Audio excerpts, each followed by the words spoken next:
the fiscal year 2016 of the Milton Planning Board. I'm Brian Furs, the chair, and I'm going to have the other members introduce themselves. Alex Whiteside, member. Mike Kelly, member. Julia Getman, clerk. Tim Serwinski, Assistant Town Planner. Emily Ennis, member. Cheryl Tagayas, member. Thank you. We have two meetings coming up on the schedule. One is April 14th and one is April 28th. We have some minutes to approve from last time for February 11th. Did you already get a chance to review those? Any comments have been submitted? I gave Julia some comments. Okay, great. I have just two comments here. Okay. I'm going to pass them down.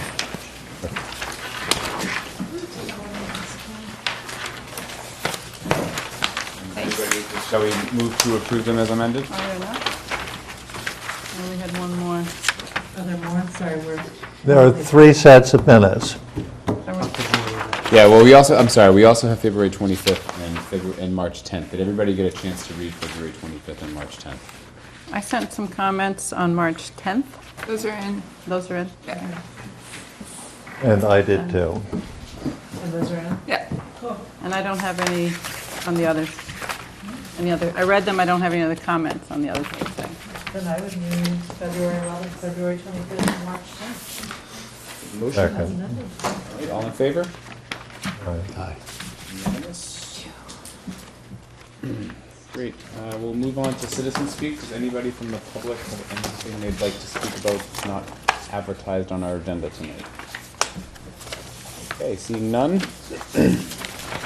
Tonight we have new business. We're going to discuss the sign bylaw issues and the process. We're going to review the bylaw by. For old business, we have 3341 Pleasant Street definitive subdivision plan. Tim, is there an advertised time on that? No, there's no public hearings tonight. Just have to sign it. Great. We have an A&R 591 Blue Hill Avenue. We have a discussion of the MBTA Mattapan trolley plans. We have our general zoning items that we want to discuss, if there's any to discuss this evening, and we have a discussion of the Wentworth Farm Ford Ranch Road cluster development. Question? I just wanted to ask if I could add under new business a very brief overview of the first master plan implementation committee meeting.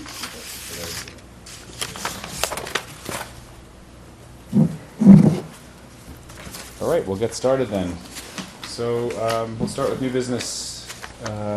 Actually, why don't we look to the audience to see if there's anyone here that wants to move any of these things around, since we have nothing advertised. So I know we have Ford Ranch Road and I'm with the engineer. Ford Ranch Road. Do I see anybody have any problem with moving to Ford Ranch Road then? No, yeah. All right, why don't we get that off the agenda then, so we can sit around. Thank you. This is just the same from last week. Okay. Printed one out for everybody. Better keep that. And I've got the big one.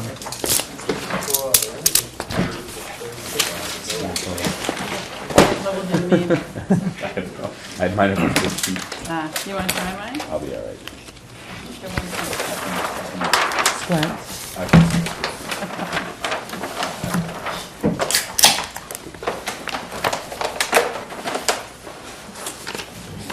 The floor is yours. Thank you. Like it. I'm Mary McKettrick. I'm the attorney for this development, which has been given the name Ford Whitworth Farm Estates, which is the historic name for the farm that used to be at this site. And this is Jeff Kane. I'm Jeff Kane, yes, I'm an engineer with LEL Engineering Group that were doing the design for the roadway.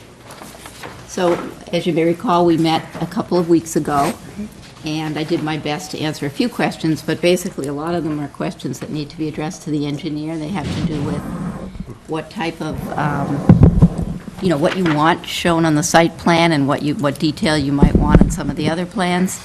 There are other specific questions. There may be features that would best be discussed with the engineer, so he's here tonight at your, as long as you want him, I guess, and we can go about this any way you want to. We can take the site plan and we can give you some details about the way it's laid out here. if you'd like to start with that. I don't know if the board wants to ask us questions first, You or? had started to do a review. I don't expect that you finished it yet, but is there anything immediate that jumps out at you from your technical review? So what I've been doing, you'll all be pleased to know that I've made a new matrix for this project, which I think would be very helpful as we go through, because this is the first time we've done a cluster, and it is a little complex. The way that I've been approaching the technical review of this is actually twofold, because one of the requirements of the zoning, which is Section 6, subsection J, is basically evaluating it as a subdivision with the requisite waivers that the planning board would feel to be appropriate, and then going into the specific requirements of the cluster, which is why the technical review is taking so long. I'm almost done. I'd hesitate to say anything that's really jumping out at me, because there are, in my evaluation, there are a number of things, going through the definitive subdivision requirements, that, if this were a subdivision, waivers would have to be sought. So, it's up to the board to figure out if those are reasonable or unreasonable. The length of the road, for instance, is one of those. So I'm really hoping to get this done by early next week and share it with the applicant. Okay. I might chime in a minute. So then I guess I'd look to the board to see, I know we went through at our last meeting and had the board identified some specific concerns that we may want some backup for, or some answers for. I don't know if you have any responses to those specific questions? I do. I was at the meeting for a while last time. I couldn't stay for the entire time. But Marion has projected some of the issues that I believe you had. I think the big ones involve really the width of the road and maybe some of the one radius that we have in the corner that may be a little bit substandard from what you're used to in your subdivisions. We have looked, and I do have section from the Mass Highway Design Manual that does correlate with our design to show you that we're not doing something that's completely out of the box here. All of these are within the realms of standard engineering practices. The 9-foot roadway, the type of roadway that we have here being a local road with, and I do kind of want to stress this, it's a very small development in the scope of subdivisions. I know for the neighbors around here, it's not a small development by any means. But as far as traffic counts and impacts and things of that nature, design-wise, it's a very low-volume roadway. So we do have backup, and we have run turning templates, I think that was mentioned last time as well, on all the curves and the centerline radiuses for the design truck. For this case, it's an SUV vehicle, which would be similar to an emergency vehicle or a fire truck type design. A roadway of this nature typically is only designed to a passenger vehicle, but obviously we have to have the emergency access and the turnaround at the end.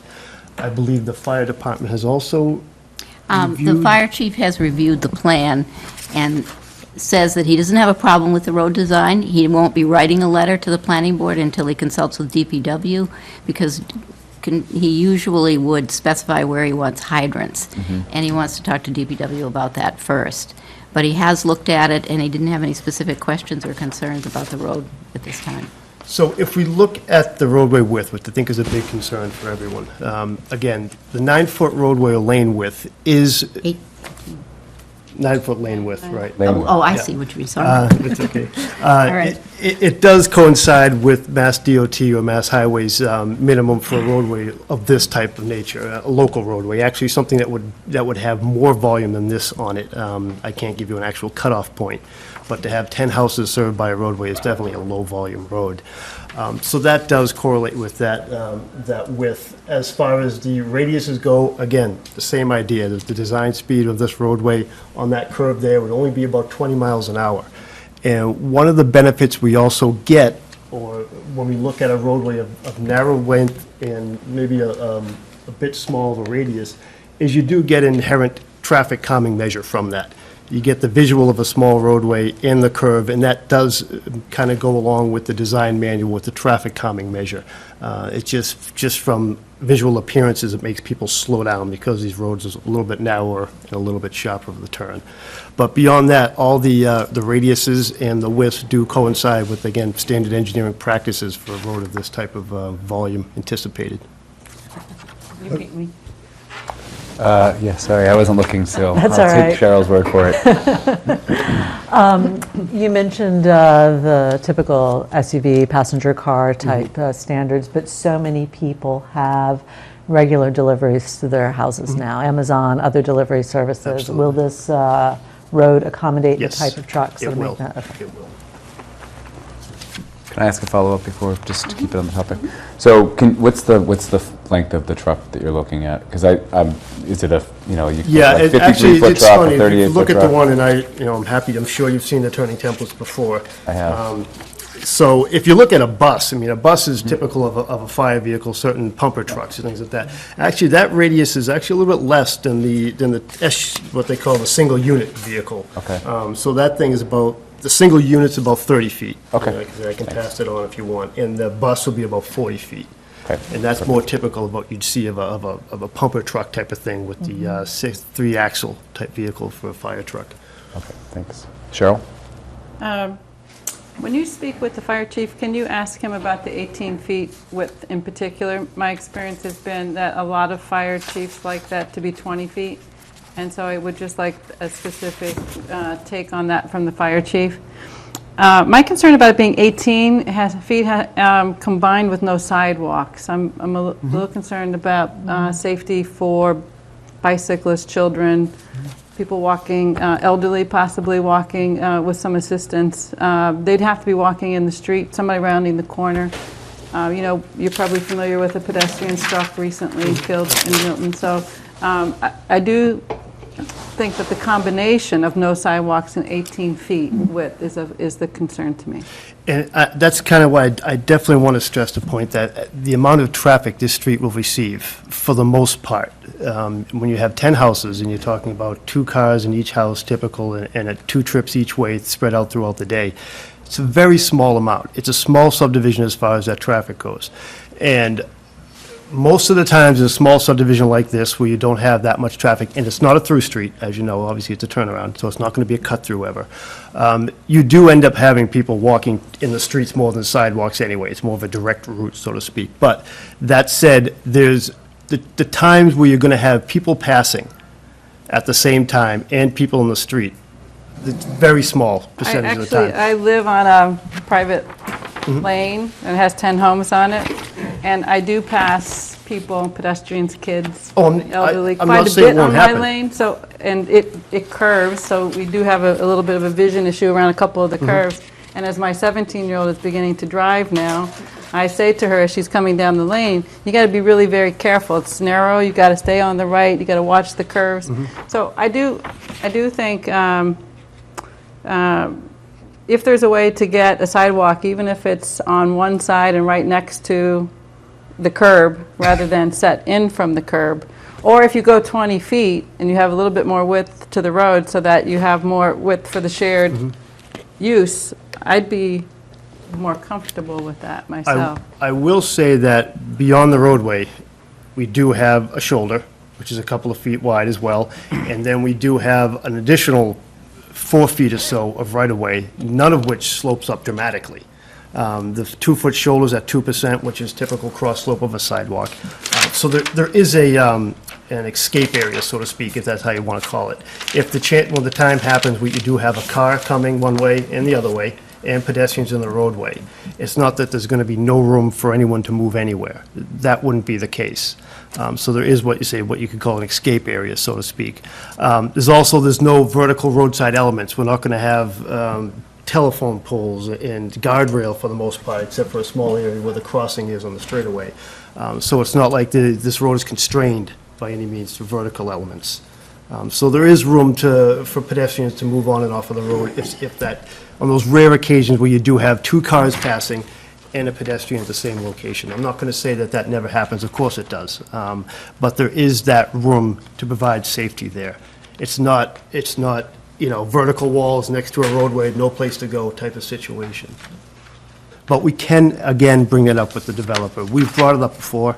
As an engineer, I agree with you. It's nice to see big wider roadways.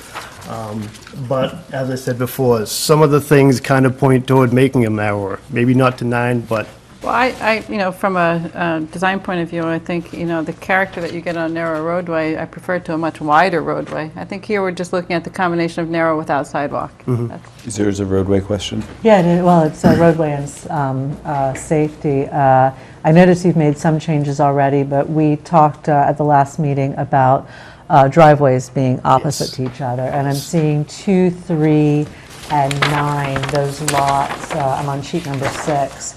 The driveways for those lots aren't quite opposite each other, but they're fairly close. And I'm just wondering if there's any other layout that could be shown for those. It looks, obviously 3 and 2 are next to each other, but 9 is sort of offset a little between them. And again, people coming out, maybe it's night, maybe there's somebody already on the road, whether person, vehicle, or bike. Just a little concern on the sight lines One there. thing I will say, now, we talked before, this was brought up, Yeah. and that's why we made that change, obviously. Yes. Yeah, yeah. That we would have some type of agreement in the homeowners association stating that you can't have these driveways across from each other. Okay. But the other thing to think about too is that these driveways are going to be designed where people are going to be pulling out frontwards. They're not going to be backing out Right. of these. You're going to have that back out area from the garage. Mm-hmm. So the chances of coming out backwards at the same time, again, are minimum for this size of subdivision. But we completely understand what you're saying. Don't want them across from each other. We can easily put that in the homeowners agreement to make sure that situation doesn't happen. The plans you see here, they may change. Yes, absolutely. It's you know, these are- conceptual, and I right, understand that. Exactly. We're but- trying to give a size of the house that's realistic, and a layout that's realistic, considering what we have for constraints is with the wetlands and things like that, Right. so.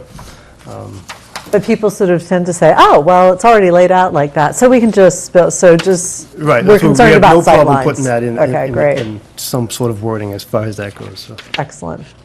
It could be a condition in the permit. Any condition in the permit is going to have to go into the homeowner's, well, the statement of restrictions and easements and restrictions that would be recorded. Right. So,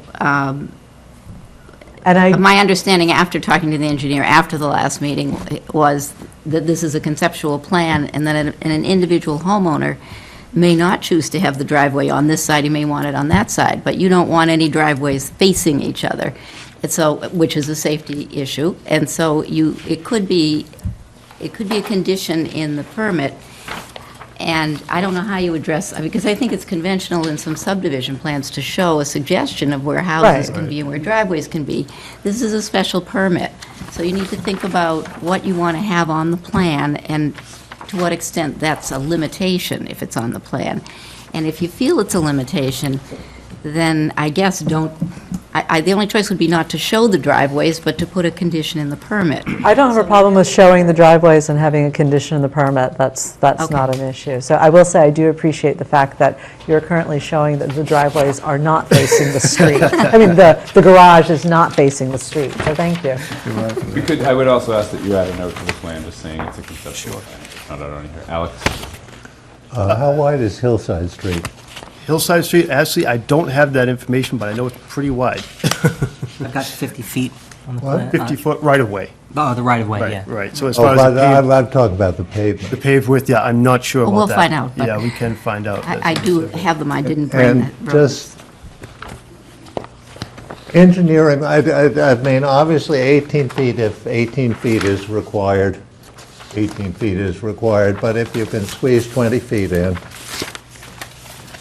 as an engineering matter, that's probably, if it's doable, We'll bring it up again. I have no problem, having that discussion for the fourth time. Could you comment on the, I know you have something, could you comment on the gate and how that may or may not affect traffic flow to this ongoing point? I had suggested actually at one point the idea of a gate.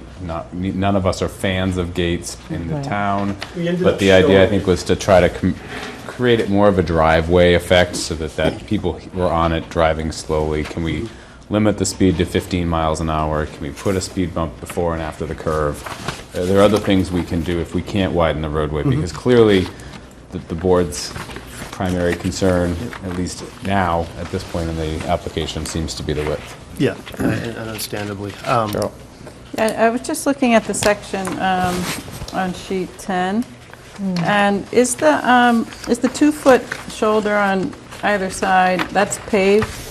No, it's not paved. Okay. That's, it's a material, it's called recycled asphalt. It's a granule type material that's typical of, again, Mass Highway design, where it keeps the weeds down, it's not a paved area, so you still get a pervious type effect from it, the water can drain through, but it's just a granular area, keeps the weeds out, so it keeps clear, and just typical on the side with roadways.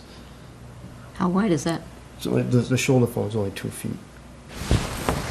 There's 2 feet on either side. I Yeah. guess I'd just ask you to consider that now you've got 22 feet that you're working with there. Is there anything you can work with to address our concerns in that 22 feet? So you're not having to encroach on the lots.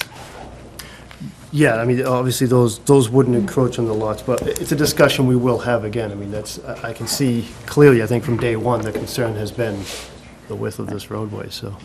And is it more concerned with the roadway width or with having no walking path at all?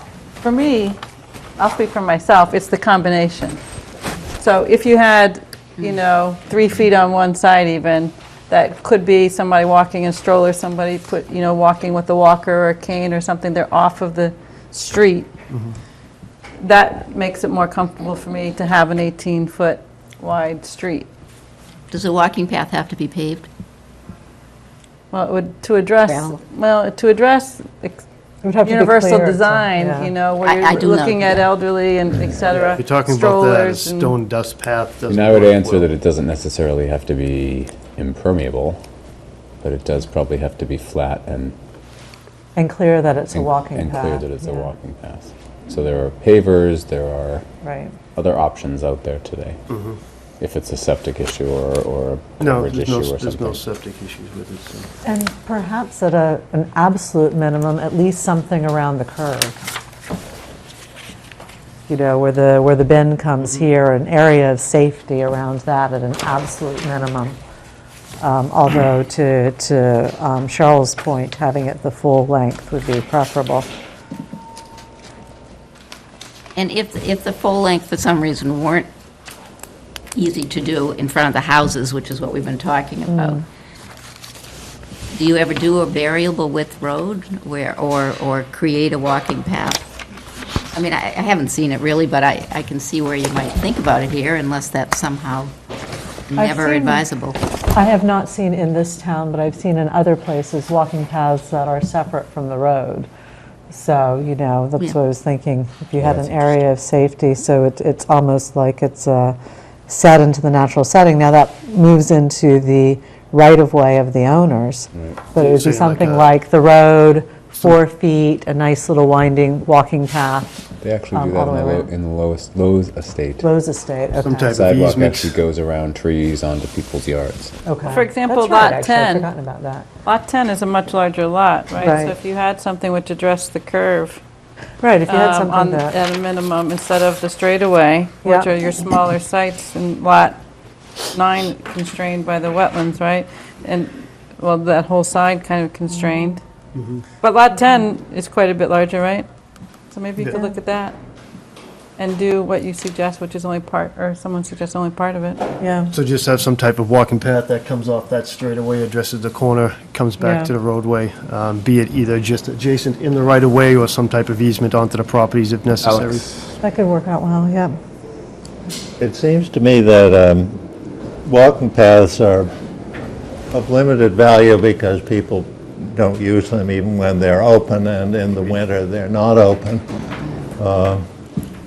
And if you have a 2-foot shoulder, which is weed-free, and isn't at a huge angle, it seems to me that that addresses quite a lot.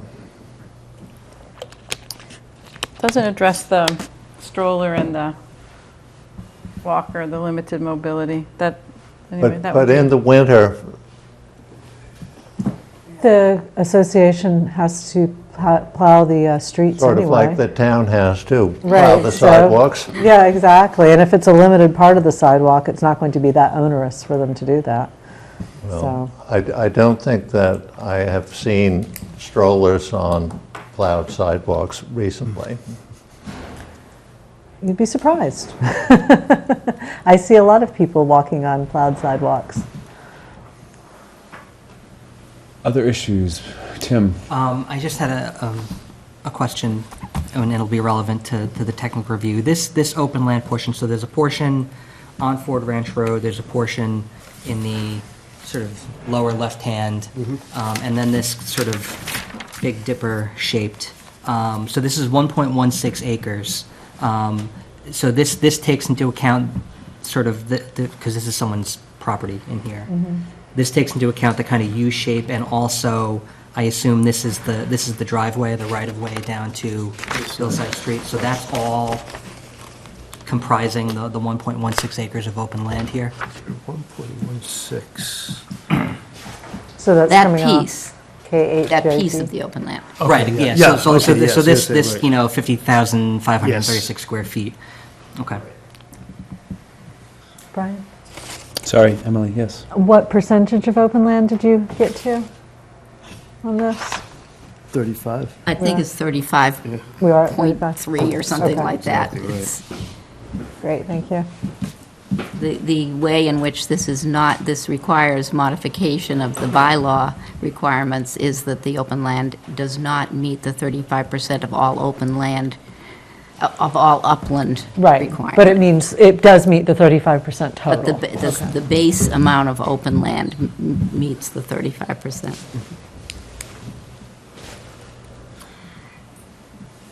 Other questions on the engineering? Alex? How about the drainage? Have you, want to discuss that? Sure. One of the things, obviously, we have to go through conservation, who's going to have us meet the DEP stormwater regulations, that's what we have to do. One of the parts of that is the low-impact design. So as far as the roadway goes, it works good for us, because part of roadway, low-impact design is narrow roadway widths. So we reduced the runoff amounts through that area by having reduced roadway widths.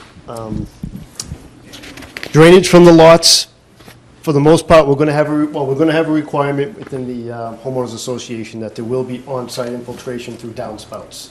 We're going to have that about, what we typically do is the half-inch, what they call treatment volume for DEP, over the impervious area that we're assuming, and we infiltrate that into the ground. So that will be part of the lot drainage.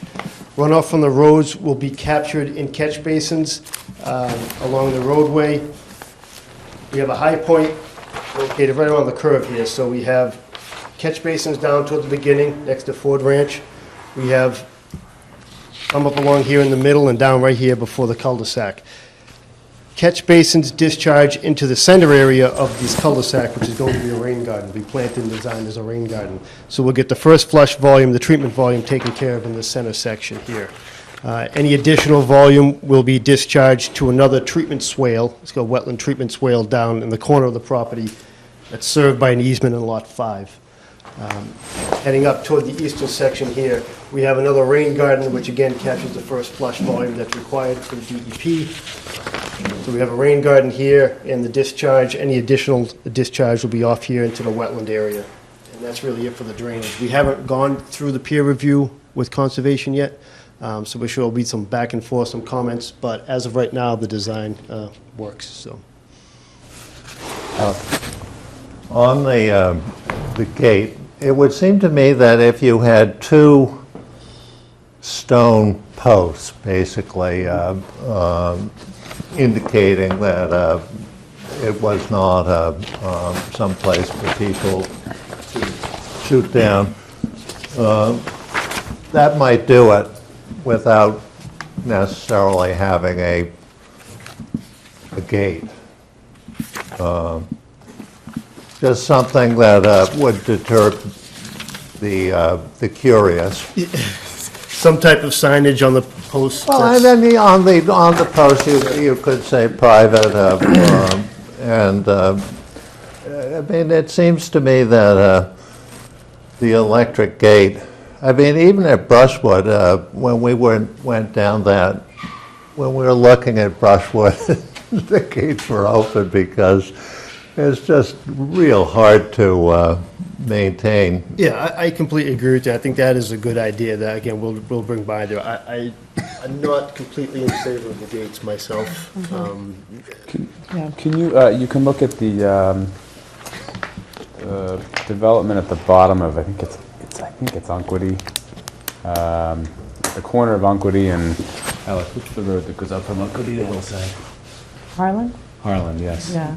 There's a project right there with 2 or 3 homes. They have 2 posts, and I don't remember what the sign says, but it makes you, it makes it looks quite private, clear yes. not to drive up the road. Looks very private. Yes, But without the, I mean, the gate can look unfriendly. I agree. So, I yeah. agree. So, but I think the language it's polite but Firm. clear. As soon as you get on to, If you're coming down Harlan, heading to the rink, at that intersection on the right, Goes there's a uphill little quick. project on the hill. Yes. There's a sign at the bottom. I go that- by there all the time, I haven't even noticed the sign.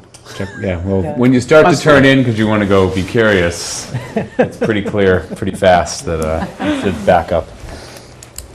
You might have, just along, especially along the back, lots 5, 4, 3, 2, you might have building envelopes. I mean, the houses are really quite nicely situated on this plan. It leaves a big backyard. Right.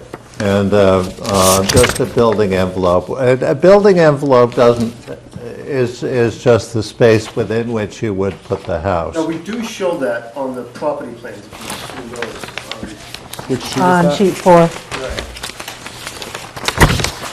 On 4? yep.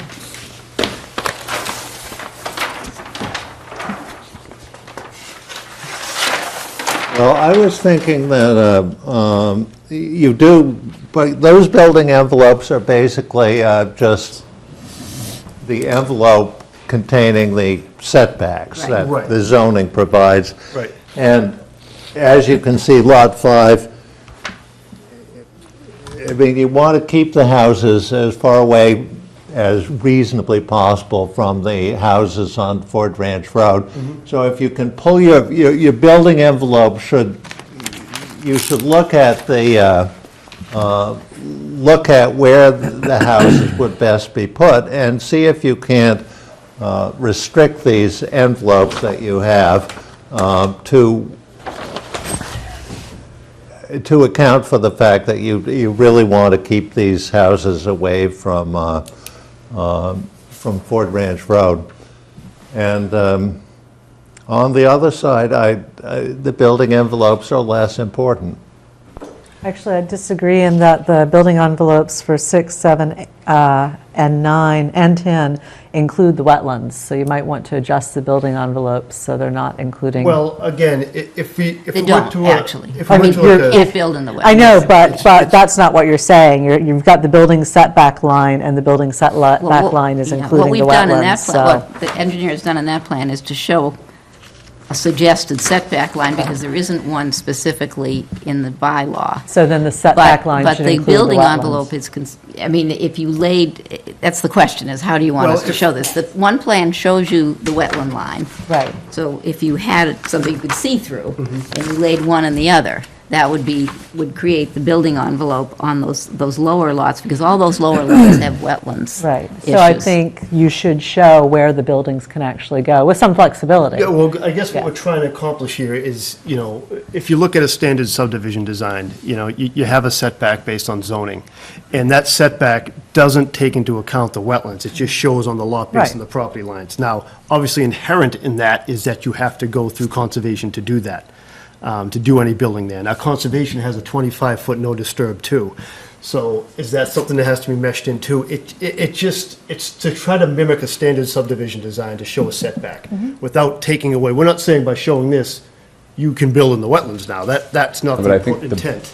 What I'm saying is, if you do building envelopes, to Alex's point, on the lots that are abutting Ford Ranch Road, or the houses on Ford Ranch Road, then you should also do building envelopes on the lots on the other side of Alicia Lane that take into account the wetland setback. so that it is clear. Yeah, All I I'm mean, saying they're is if you do building envelopes, you need to do them for both lots. If you do them for the lots that have wetlands, the building envelope should take into account the wetlands. I just want to be careful that, we're mainly talking about sheet 6 here, at least by what I can tell. I thought we were on Four. sheet. Well, we're on sheet 4, but I think Alex's question stemmed from sheet 6, where we're showing the location of the homes and Right. trying to approximate where the homes are going to lie. Right. I just want to be careful that if we're starting to define where the buildings can be built, we need to be careful that we're not, that if it's not going to be as conceptual, we also show if the driveways are going to not be conflicting. I just want to be careful here. By building envelope, I would assume that that would include any land that could be built on, including the driveways and the septic systems. I'm not asking for a specific placement of a building. Okay. Just this is the portion of the lot that is Cheryl and then buildable upon. Alex. Yeah. Yeah, looking at the chart and having the rear yard setback at 20 feet, maybe the way to handle it is that the rear yard setback for those lots has to be greater.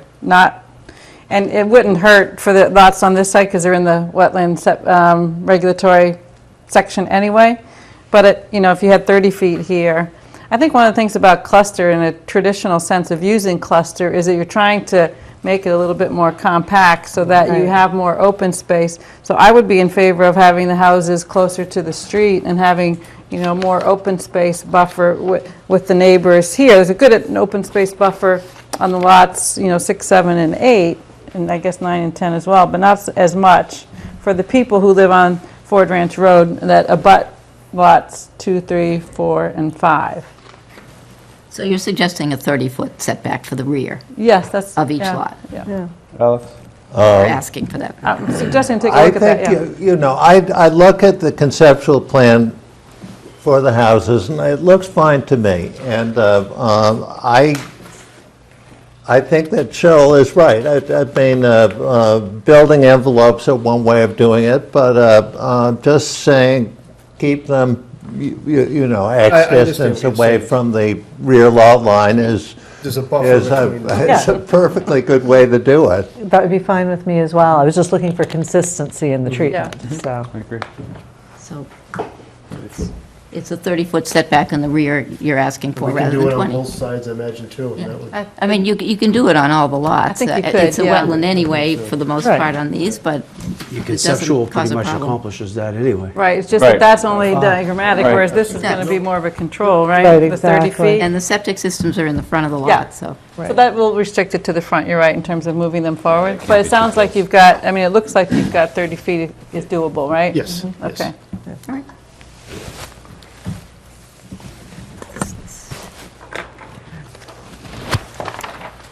Other comments? I had one more question. Marion, we talked about getting some definitive numbers on, because I'm looking at sheet 4. It's got the table with total parcel area, open land area, pervious area in the right-of-way. We talked about getting a number for total upland area, pinning that down. Yes. So, In the entire parcel or in the Entire open land? parcel. Entire parcel, Yeah. okay. We do have that number, but you want that in the chart as well. yeah, and I mean, if you just gave it to me, that would also be fine, but the chart would be great, too. So we have 9.9 acres of upland, that'd be 430,500 square feet, if you need that now. But we will give you a Did you table. email me that? Because I lost my Yeah, pen. that's sure. I think we should give you a table with Yeah, everything we'll we put that think on there. we have, and you need to tell us what you want reflected on a table on the plan, either all of it or what you think should be on the plan, but you want the information anyway, so we'll give you a table Thank you. for that. Right in your table, there's your rear yard setback, just changed to 30 feet. Yeah. Right, so that would be, Why do you have, this is pure curiosity, minimum lot size, 10,000 square feet. because the bylaw requires a minimum lot size of 10,000 square feet, the cluster bylaw. Of course, they're all more than that, but if you compare these lots, the larger lots have a lot more wetland. So, as you've been saying in the discussion, once you start looking at the wetland and the available area, there isn't as much difference among the lots as you might think in terms of buildable area.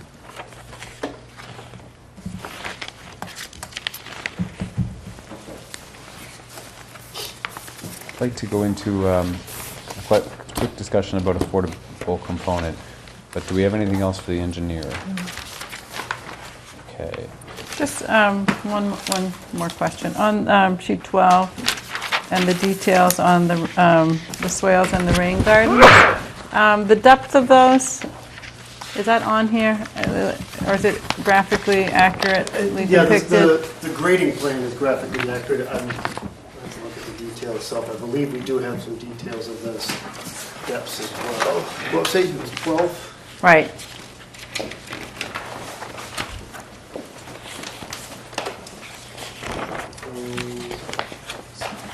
Oh, I'm sorry.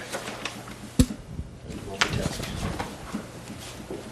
I guess I'm wondering about the rain garden that's adjacent to Ford Ranch Road, and that's going down 3 feet or so? 100, no, it's, See what we have. I Just trying need to see what glasses we to read have it. on here. I do have some, I have to dig them out. Okay, so I know we have some on the schedule of elevations. Now, this is at least for the swale at the north of the property. But the one that's right at Ford Ranch Road, on the grading plan, we have elevations, which is graphically accurate. It is scaled off of there. So I guess I would just ask that there, like, is there a landscape buffer where it's dropping, if that's dropping down at any significant slope? Like I said. It's I all need to- 3 to 1 at that point 3 to there. 1, Yeah, okay. and I think we call that out in the detail as well. Those side slopes are all 3 to 1. And we do have, obviously, the contour elevations and the outlet pipe elevations. We could add more detail if that would make you comfortable to throw some depths on there. So the plant materials are at the bottom of the rain garden? They're- And the side And the slope. sides as well? Right. Okay. And then once you get up into the area that would be coincide with the sides where the road, then it's going to be loam and seed, just a standard grass, probably a tall fescue type grass or mix. And then again, that blends back over to that 2-foot shoulder where you have the recycled asphalt granule material.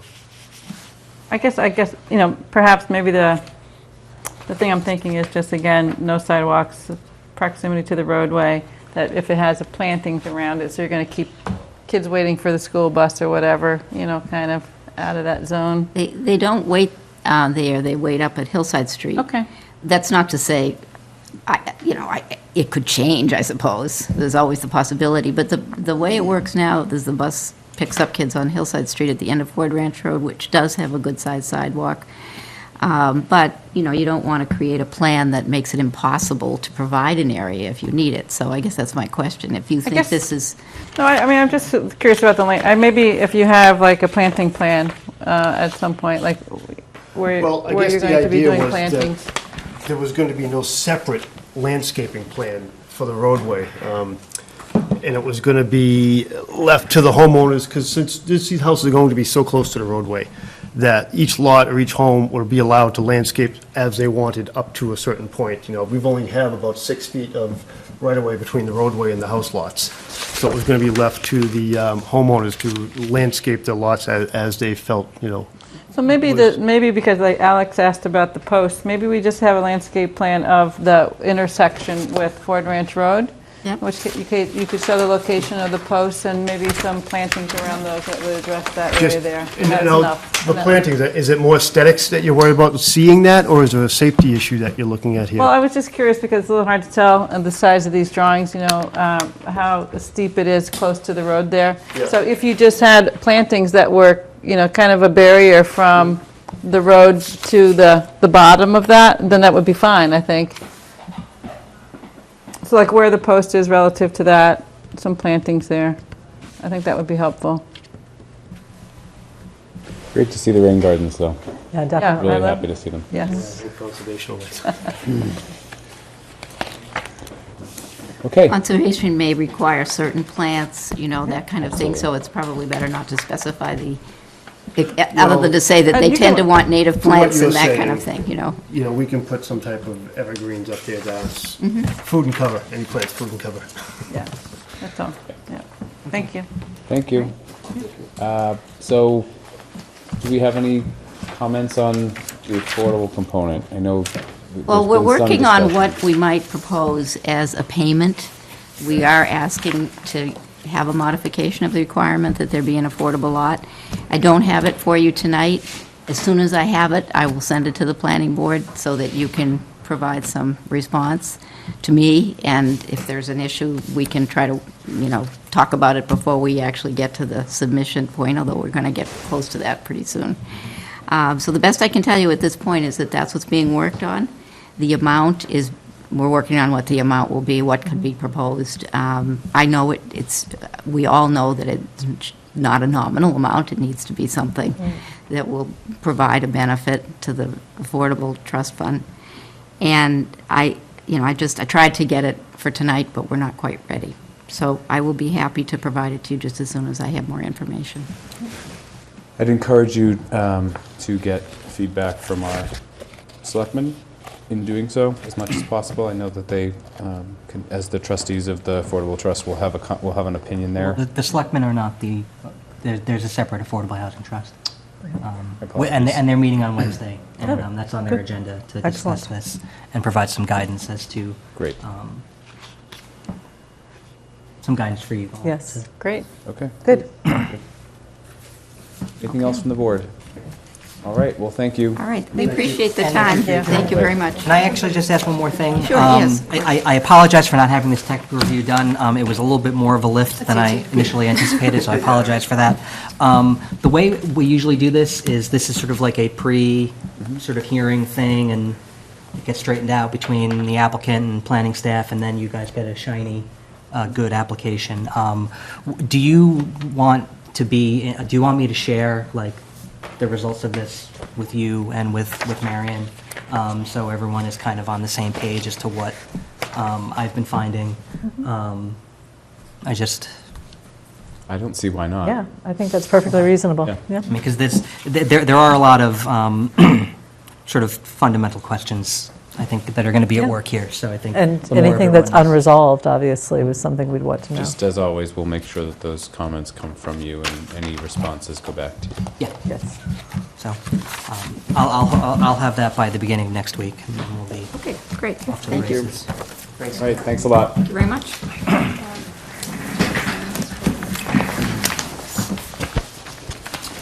Had Mr. Sullivan here, but he stepped out, so why don't we quickly jump into something? I think he's just right across the hall. Oh, okay. So. I'll go get it. You want me to go grab him?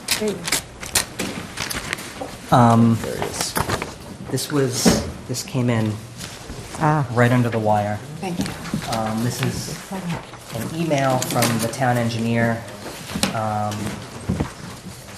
signing off on the stormwater issues for Pleasant Street. We have a more official, engineering department letterhead, but I wanted to make sure that this got in by the time the meeting opened up. Okay, That satisfies the condition that we put. correct. So, So it's time to sign the plan. Well, you can start getting set up as we sign out here. This will only take a minute. It'll take And I longer than have- that. We have to sign every sheet. I have fine point or ultra fine point. oh, good, we get a choice. Why don't we, I think ultra fine is the way to go. Avoid smears. Do you want to put Why it up don't at you- the end? Yeah, so it's pass them out easier. at the end, and we'll line up. yeah. I love it.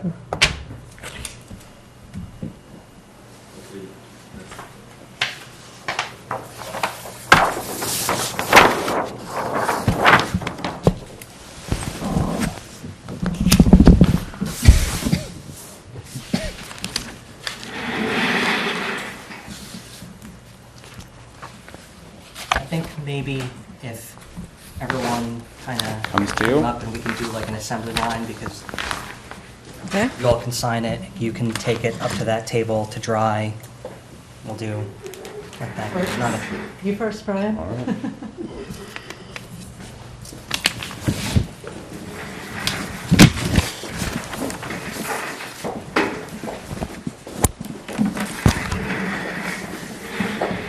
So I'll sign each sheet one at a time. Yeah, he wants it to dry. Yeah.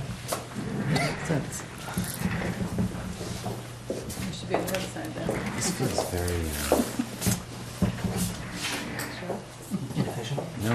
Declaration of Independence Yeah, or something. Independence Hall in Philadelphia. The room was this color. Was it really? You're going to do this one too? Historic colors, actually, that I chose. We're going to do all of them. Matt, All right, okay. swing around over here. Oh, I'm Mike. sorry. This is my next to last meeting. Really? Wow, so we have to have a party next meeting? I don't know, actually. It was almost my last. I had a client once, the 14th, and I was able to. This is just one sheet? Wait, one more? Oh, one more. Oh. And I'm going to slide this one over. And Do we have to remember which order we signed in?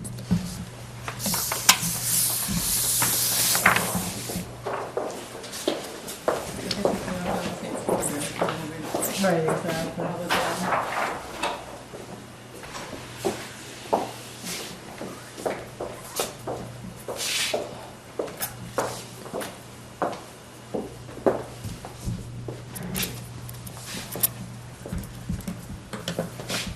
It's been a long time since we signed this many Mylars.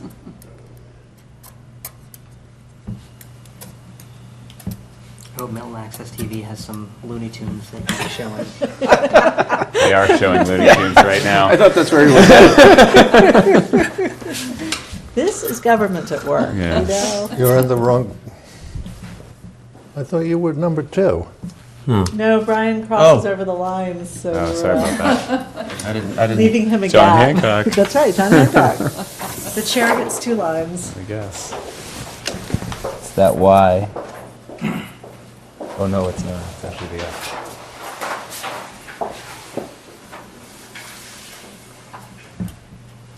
What are these stickies on there for? I think this is when the stamps went on. This is like, Oh, to keep it from Oh. sticking to the next one? I probably should have thought of doing something.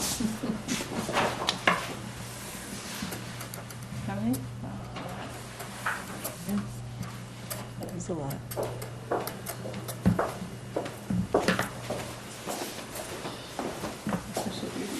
I know. It's not often we get to be the ceremonial. This is my first one, so if there was a better way to do this. No, no, no, I this wish is someone fine. spoke up. Oh, my gosh. It's a good thing we had a light agenda. We might have Not had a even whole halfway there crowd yet. behind us.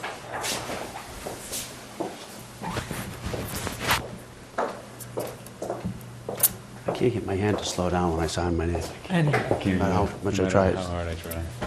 It's just.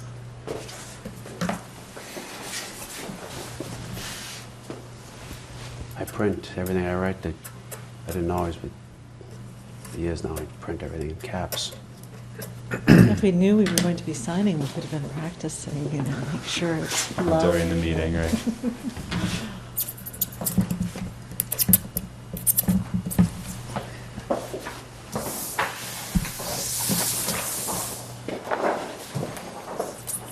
We're just getting ready for Paul's Get a stamp. plan. He's just, At least it's Paul's application that we're making him wait on. I hope you appreciate your help. It's all that signing. My signature's illegible, so. Mine's getting more illegible with each sheet. Like, It's like when you stamp the drawings, you know, from the Yes. office, it's like each signature gets worse and worse. We stamp on, signing another sheet. we could start signing each other's names. My wife has a really good like, ball player signature. Oh, you're right. So you can't tell what, you couldn't read it. No, it's one of the ones that you can't like. Oh, okay. You look at Babe Ruth. Oh, that's true. Some of them are very legible. Some of them are like symbols. Town numbers, You yeah. don't have to tell me. She mentioned actually Steve, Yeah. Cecil, and Ken. Yeah. She mentioned Anthony. Here we go. Oh, now see? Middleborough? Middleborough, yeah, I didn't work there. Yeah, we're very, very busy. They got, When I was in about 3rd grade, the teacher said, "Don't hold your pen so far down. Did you listen? Move up on it a little bit." Oh, that's some other stuff.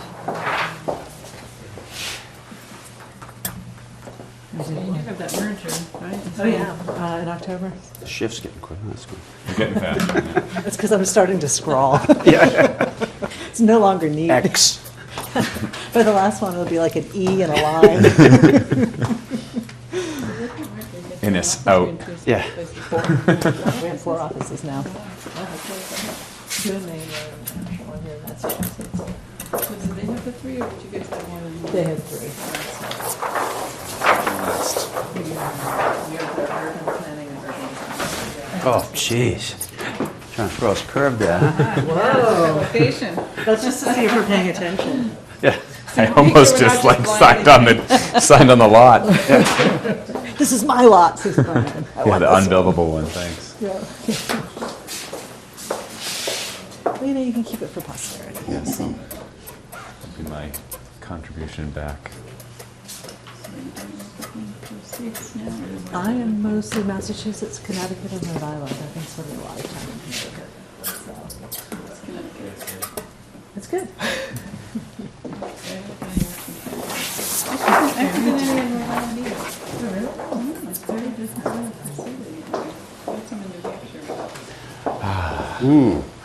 Getting there? Last one.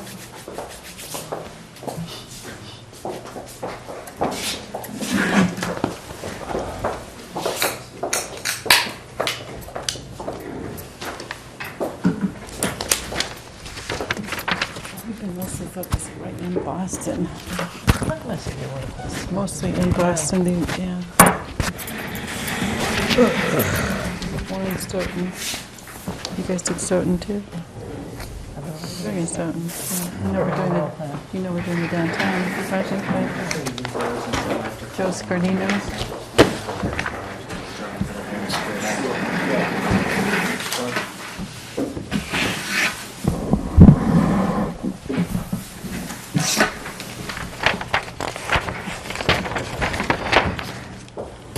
Okay, we're going to start the A&R 591 Blue Hill Avenue now. Thanks. Good evening, Mr. Chairman and members of the board. My name is Paul Sullivan, 21 Smith Road, and I'm here as the developer for 591 Blue Hill Avenue, which is the former nursery site. And, at the last planning board hearing, we had a discussion regarding the plan, and there was a suggestion to add the language regarding the Board of Appeals decision, which the engineer Robert Hannigan has done. And other than that, I think it's, both lots have more than 32,000 square feet, which is what is required under the special permit by the Board of Appeals. And they both have 150 feet of frontage, one on Blue Hill Avenue, the other one on the 20-foot right-of-way known as Perkins Lane. And I believe that covers the requirements for this A&R, to the best of my knowledge. And the people in the area are going to be quite pleased. Yes.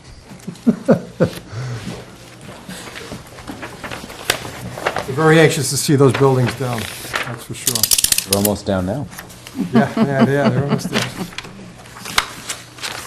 Questions?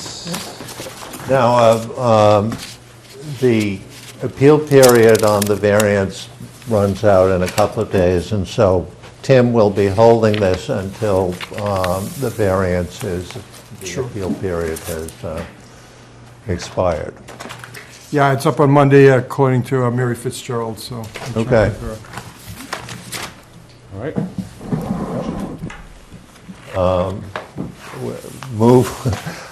I move that we endorse this plan as not requiring subdivision approval. Second. All in favor? Aye. Great. More Thank you signing? very much. So now we have to go sign it. Maybe we should have done that first.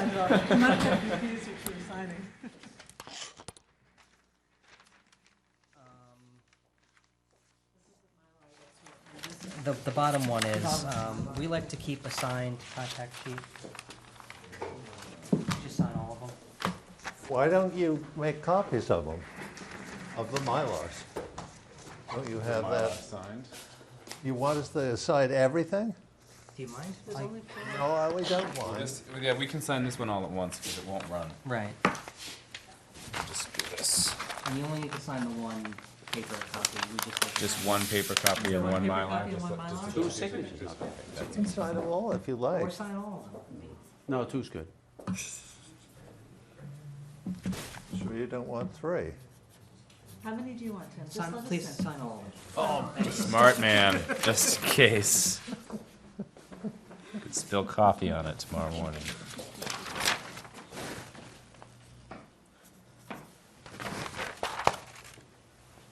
Tell you what. Let's spread it out a little bit. Where does the ink come from? So we're not gonna keep lifting it. Tim, can you grab and pull? See Atherton Road there? It seems a lot wider than it is today. It does.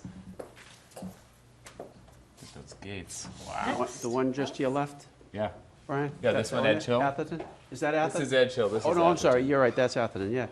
But still, it seems a lot wider than It it is does. presently. Pretty gates.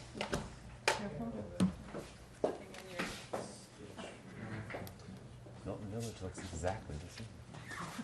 You don't have any lefties, huh? I had fun helping to choose those. I bet.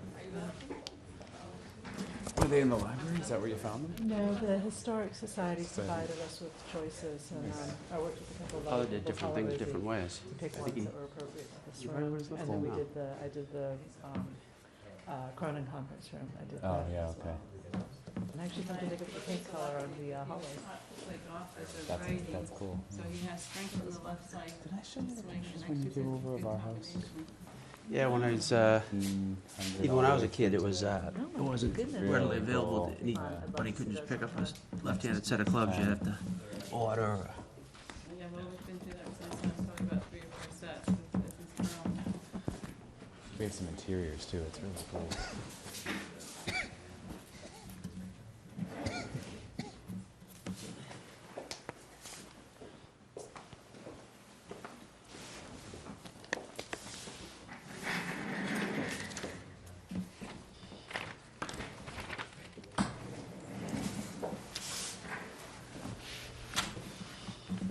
Good luck reading those.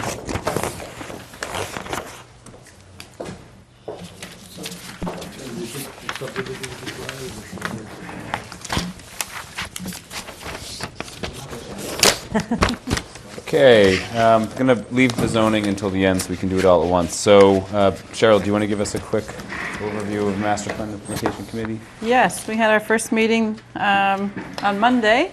Congratulations. Thank you. There were 4 out of the 5 of us there. Dick Burke is elected secretary, and I am the chair, official. We talked about doing a brief update at the town meeting in May, and then having a bit more of an update in October, which was what the plan was originally. But we did want to give people just an update who the members are Right. and that we would be meeting. We had a lot of conversation about interest in townwide traffic study. A lot of conversation about interest in further study in the business districts.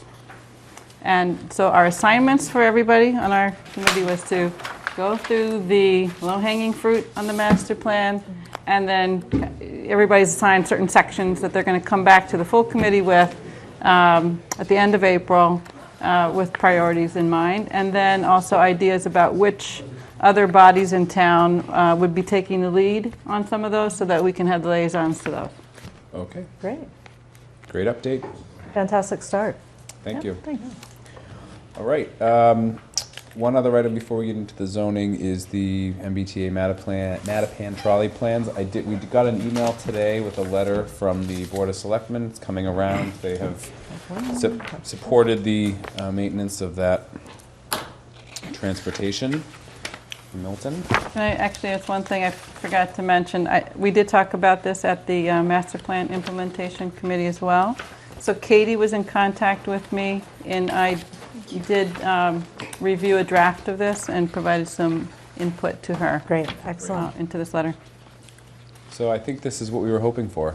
when we brought it up Exactly. last week, and Yeah. this is great news. Can we send a similar letter? Because I see that we're CC'd on it, but we're not signatories on it. Is that something that we as board members would be willing to do, is to send a letter of our own, or send some sort of We support want to go with something this? worked up to show that we can think.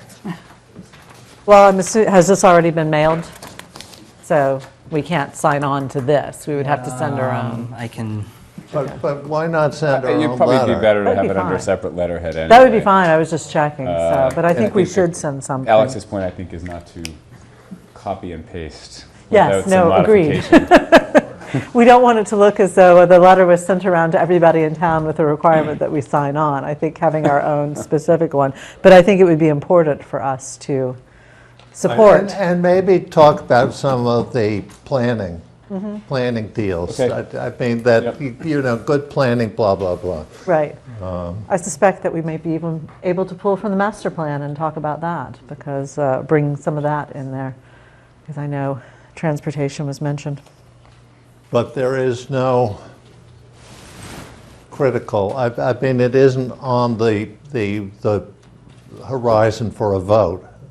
They're going to be doing a study, though, and issuing that results of that study at the end of the summer. So I do think we want to be on record in advance of Oh, them. I We're doing a lot of agree, work but on we that. just Yeah. don't, we can take a little bit of time to do it. So I'm happy to take a stab at the draft. Great. And I will circulate it prior to having to bring it up in the meeting. You'll give it to Tim I'll give to it to Tim to circulate. circulate around, and We will you send will our send your comments to comments Tim. back to Tim, and he will give them to me, and then we will discuss at a later meeting. Sounds perfect. Great.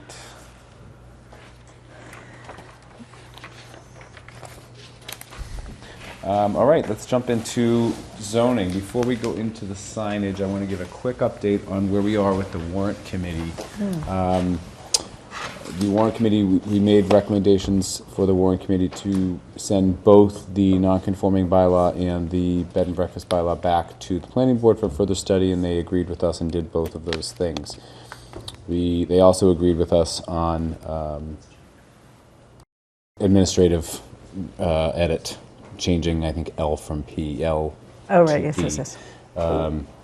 which led to a, well, I'll get into that in a minute. And then on the fourth potential bylaw, which was for the bed and breakfast tax, they raised an interesting question, which was whether the planning board has the right's the wrong word, but has the discretion or the power to support or sponsor sponsor a bylaw that is a tax collection bylaw. And the answer from John Flynn is no, we do not. Oh, well, there you go. That makes that So, easy. that bylaw will be sent, most likely be I'm going to speak to the chair of the warrant committee, but most likely that will be recommended to be sent back to the Board of Selectmen for further study for October. I think that's appropriate. So Yeah. that is the result of that. We did discuss the budget. The budget did vote the $15,000. Actually, I don't think it did. I'm sorry. The budget did not end up having the $15,000 in it. I believe they did move the $15,000 into it at the meeting and approved a $15,000, I guess we will call it a stipend, for recodification of the zoning bylaws. That led to a fairly robust discussion about what the condition of the existing bylaws are, and I think that this board needs to have a conversation about the next steps in doing something to make the bylaws in a format that's cohesive and organized. I'm not sure I don't think that conversation is appropriate for tonight, but I think it's something that the board needs to discuss and then give some direction to the staff. so one of the reasons the technical review for the Ford Ranch Road cluster didn't get finished is because I've been working very hard getting the bylaw up to the level of the new table of contents and index that was approved at town meeting, not last year, but the year before. Getting all of the new bylaws that have been adopted since 2009 between then and now in. So that is something that is right at the finish line. Okay. So great. that, at the very least, we'll be ready to, have that, I have to talk to Alex, we have to talk to the clerk, because they're going to want to take a look at it and make sure, because it is the clerk's office that has to stamp it. But that'll be up soon, and it'll be complete and organized up to the level that town meeting approved in that vote. So it's been. I agree with everyone's frustrations that it has been a long time coming, but it is hard work. But it's almost there. So Well, what's the 15,000 for printing glossy copies? I think the board will have to discuss that at this point. I think the concern was originally that we would need the 15,000 to get the work done, but it sounds like we didn't. Sounds like this is, We're ahead of the game. this is really, truly great news. Well, I think we were talking think they too hit- we about should the get a need bonus. for additional consultant. Maybe we could talk about that. There you Just go. give the 15,000 to Tim. I'm sure Tim would not object. I have a motion now. But I think too, we were talking at one point about having funds for consultant work to help with implementing the master plan. So that can become part of the conversation. Sure. So I know you don't want to go into it tonight, but I think No, that's it's a why we're conversation we headed, need to yeah. have. We can certainly go into it tonight if that's the board's pleasure, but I think we should probably at least focus on the business at hand in front of us on the sign Right. bylaw. If we want to come back to that discussion, we can do that. So that is the warrant committee update. Let's get to sign bylaw issues and process. So who's heading this discussion? You want to head it, Tim? sure. So signs is something that, since I've been here, was one of the first things that came up last year. It was the citizen petition on a moratorium on illuminated signs, and that sort of kicked off a lot of discussion about signs. I think my recollection, and I don't know if everyone's still on the same page, but that we are, or you are aiming for October, hopefully, to put together a sign bylaw proposal, which I think is plenty of time to do it, and have a process that's good. And I think that process is going to be important. I wrote down a couple notes about, I have signs issues, and I think it'll be important to be very clear up front about what the weaknesses and the strengths of the current bylaw are. Coming up with a sign process that's clear. I know the building commissioner will have a lot of input into that. And I think basically bringing in the various stakeholders to signs, which on the administrative side is the building commissioner, the sign review committee, the board of selectmen, and the planning board, and sort of on a process and figuring out who gets what, because it's not entirely clear right now where you go when you have a sign application, and it's not clear. The pathway for a sign application is sort of, they get done, but I think that can be cleared up. And I think in terms of the substantive content of a sign bylaw, I think talking to business owners, the abutters to the business districts, and then again, the building commissioner and the sign review committee about sort of what are the things that are important in a sign bylaw, what are the things that sort of we think might be important, but in reality are not. The constituency for signs is business owners. And I feel like we haven't heard a ton from them about what their sort of desires are. But then obviously, people who live adjacent to the business district are, another constituency for signs that need to be sort of brought in. I just want to perhaps suggest different vocabulary on those 2 points. I think the constituency for sign is perhaps the right word for the business owners, but I wonder if, or maybe one is a stakeholder, one is perhaps a constituency. I think that it's important to distinguish between the two, Yep. because certainly you have a beneficiary Right. in the businesses, and then you have the group of impacted residents Right. and the neighborhood. So I just want to make that clear. impacted well, or, Yeah. positively or negatively, they're Right. impacted. But so are the business owners. I mean, Absolutely, yeah. absolutely. They benefit by being allowed to have signs, but then the regulations also potentially restrict what they can do. Correct. So there's a back and forth for both of them, Yes, that's both true. residents and business owners. And it's not just abutting residents, but residents of the town as a whole, I think. Could you do that again? What's that? You said constituents and you said I don't know which one is the right word. I was trying to distinguish it. stakeholders, and I Stakeholders. wasn't sure where we came out of this one. I'm still not sure where we came out of this one, Alex. I think stakeholders as an umbrella is sort of the right way to think Yeah. about it. Because there's a business owner that has a sign, and then there are the people that look at the sign. And if the sign bylaw is done right, then everyone's a winner. Right. Because the signs will be nice, and the business owners will agree, and the residents will agree, and everything will be great. But I think that's the importance of getting everyone sort of in at an early stage. And I think that the part of the discussion is how that gets done, whether it's inviting people to a planning board meeting to have a conversation, whether it's holding special meetings, whether it's going, into, the Chamber of Commerce meeting. So I think that's something that, between now and the end of the summer, between now and before the end of the summer, because Due in August. This is going to be something that has to be done, I think getting an early jump on it is sort of a good thing. But yeah, I think figuring out the process angle for applicants to signs on the one hand, and then I guess design issues is sort of what I think we've heard from residents. In terms of illumination, in terms of size, in terms of materials is kind of what on the resident end we've heard people be concerned about. The illumination question is still an open debate, and I think getting all the cards out on the table, as it were, might be helpful.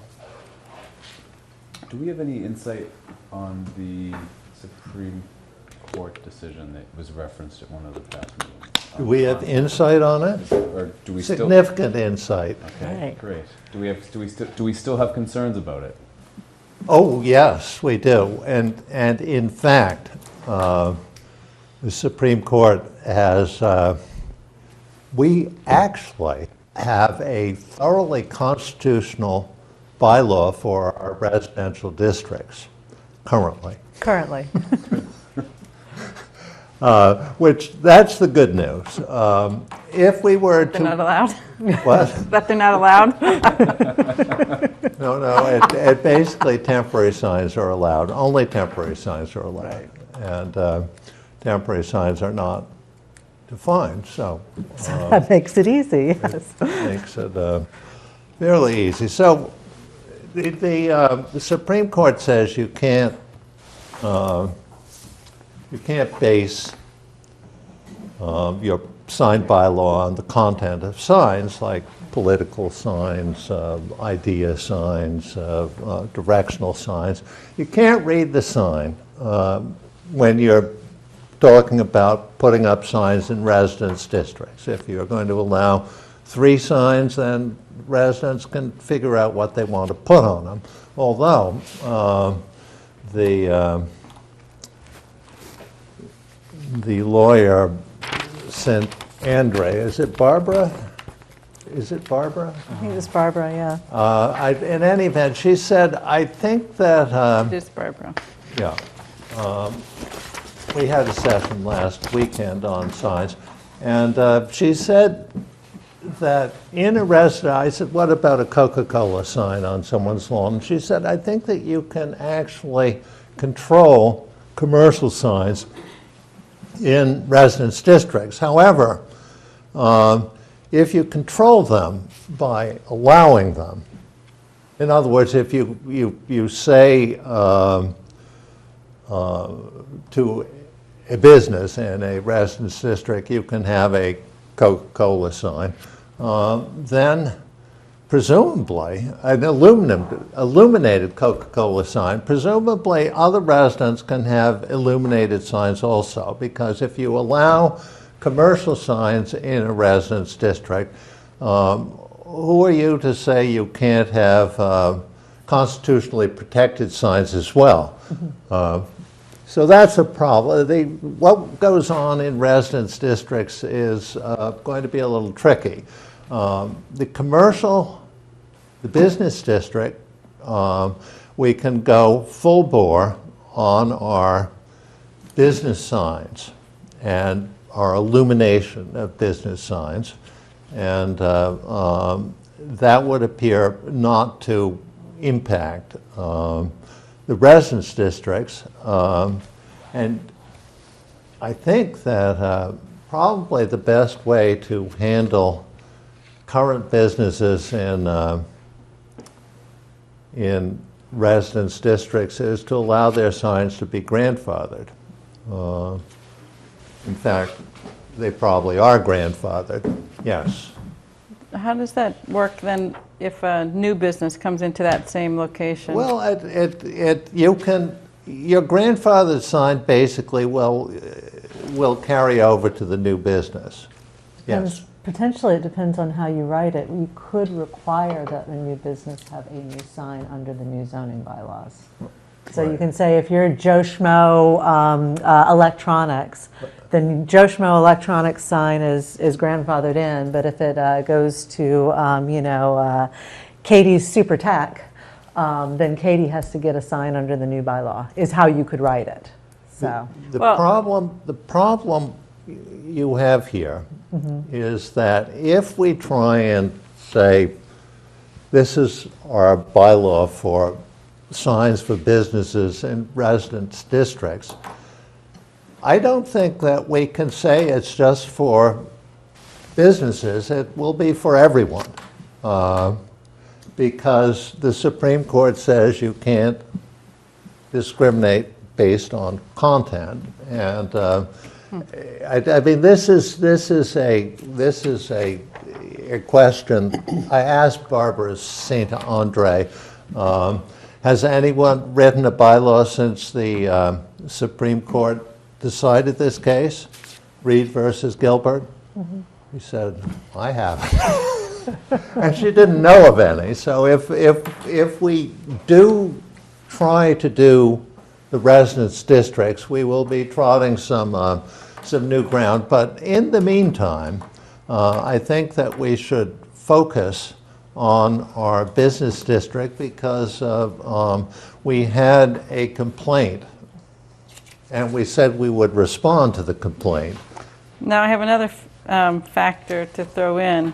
I was talking with Joe Prondak about another matter, but then I did want to ask him a couple of questions about the pending zoning articles that we've been discussing. So he said, oh, by the way, on that sign one, he said, if you, right now, business signs are not allowed in a residential district. It would help me greatly if you would do something that would say that signs in for a pre-existing non-conforming business are allowed, and that they have to follow the business district sign requirements.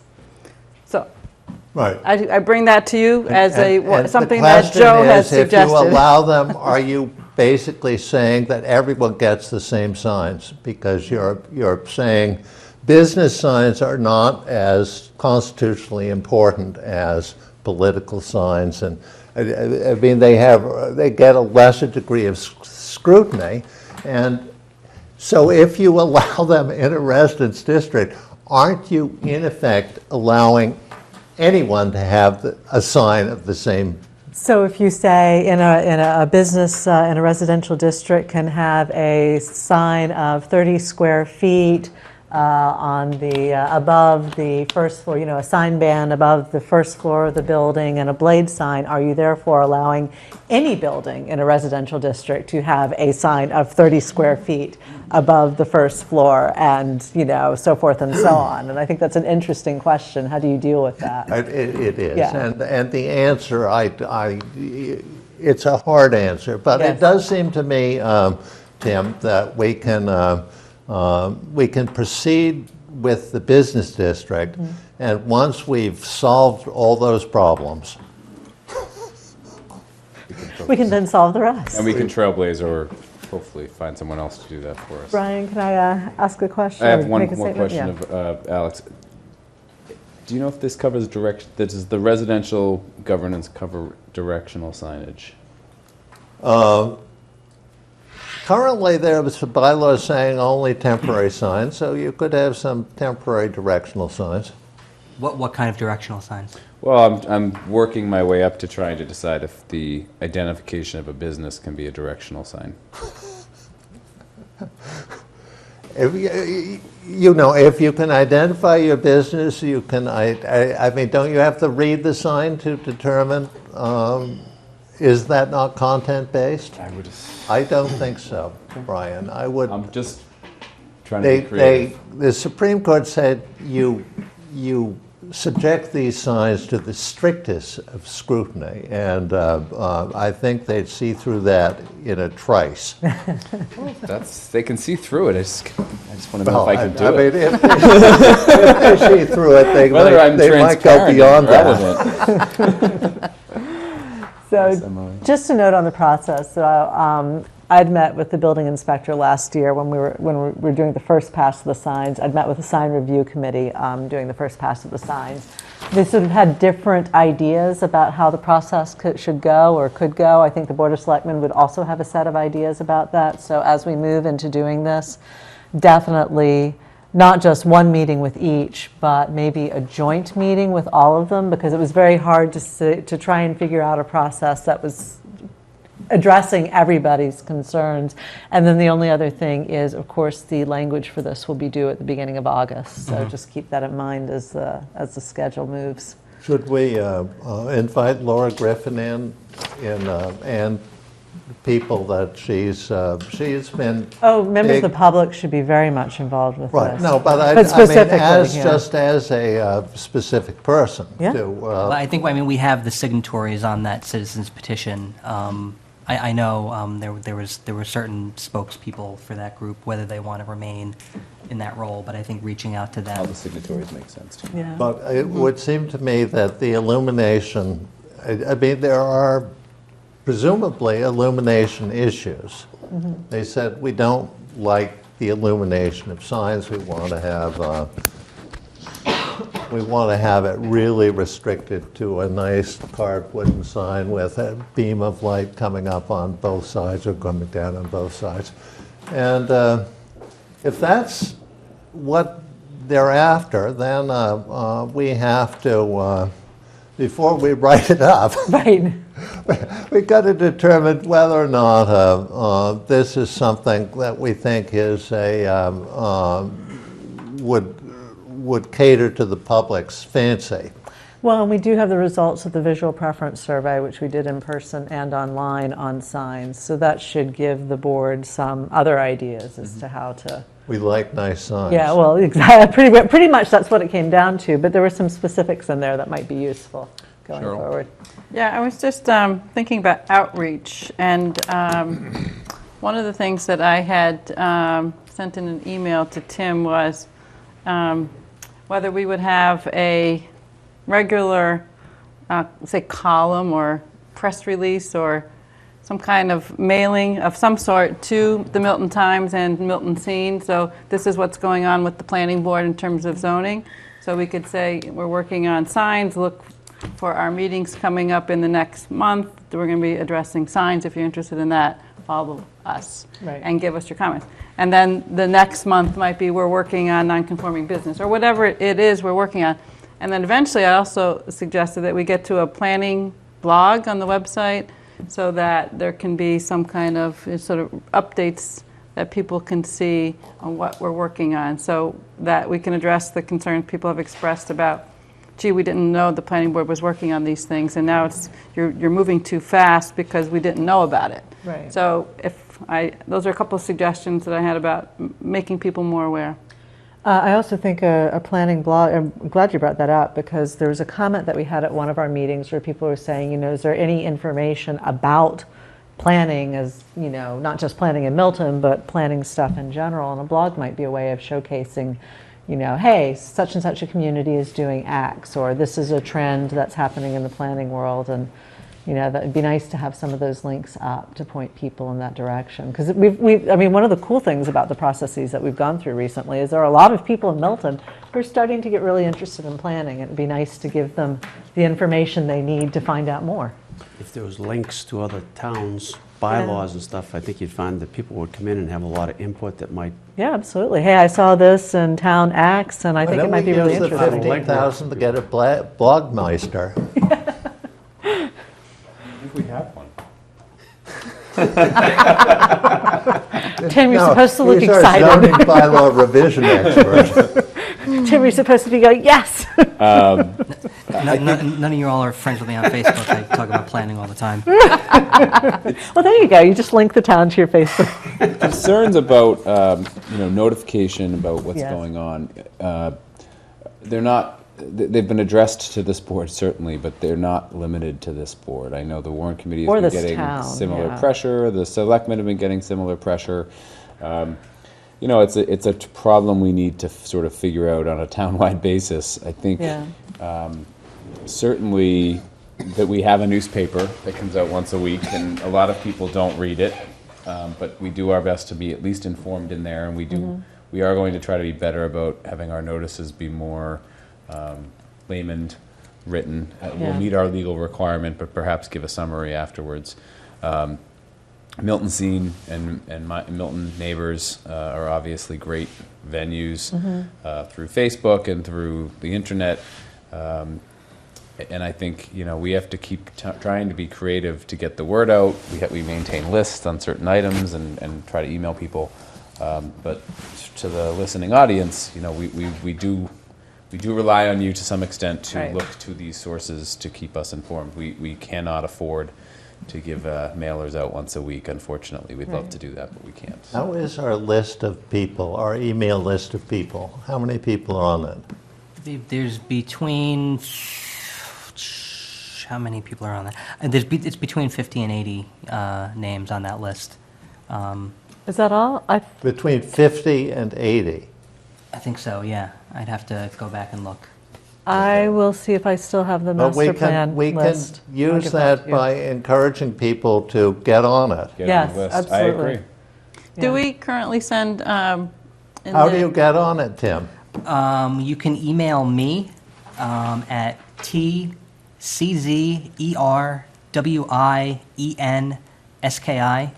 tczerwinski@townofmilton.org. And your email is also on our website, correct? I'm going to bring that page up right now on the screen. Does the town have emails for the town meeting members? Yes, Susan Galvin keeps that list, So if Not there's every 9 town meeting member is on that. because they don't have to provide it. Right, exactly. But they haven't chosen voluntary to to provide provide it. it. Yeah. You would think there'd be a couple hundred there, right? Yeah, and she said she has been fantastic about sending out any update that we've, either Tim or I or anybody else has asked her to do. She does it for more than just the planning board, but she keeps the names are kept confidential. So she's the only one, she and her department are the only ones who send it out. But she's been great about updating that. So. By far, the largest reach is Milton Neighbors. Over 4,000 people are in that group, Milton residents. And that's a Facebook page, right? It's a Facebook page, but it's also the That same feeds- person, That feeds Milton Scene. Milton Scene, right, which is a website. And the Milton Public Schools, when we were doing the Right. master plan process, they would send out notices. One thing that we didn't have as much success with on the master plan process, but part of that is because we tried to reach out to the churches and other religious institutions because they usually have newsletters, but I think 3 or 4 ministers were actually transitioning over about that time, so it was less effective, but we might consider doing that again. Just many religious institutions will have like a weekly notice, or if nothing else, a board that we can post flyers on, and that tends to reach a lot of people, so it might be worth key doing is- some outreach there. Whatever we're doing, we have to keep track of it and we have to be consistent. Yes, absolutely. And so that's something that we have to be very careful about. Right. Is it too costly to put the agenda in the paper all the time? Yes. We'd have to be paying a couple More hundred times? every time. What is it, 20 $20, $25 per square column inch. Yeah, it's Something like that. crazy expensive. It's, that's how they pay their bills, so I mean, that's Fair fine. enough, it's a business, yeah. Just the public hearing announcements are like $200. So it's, Well, it's a continued discussion. We'll continue to work on it.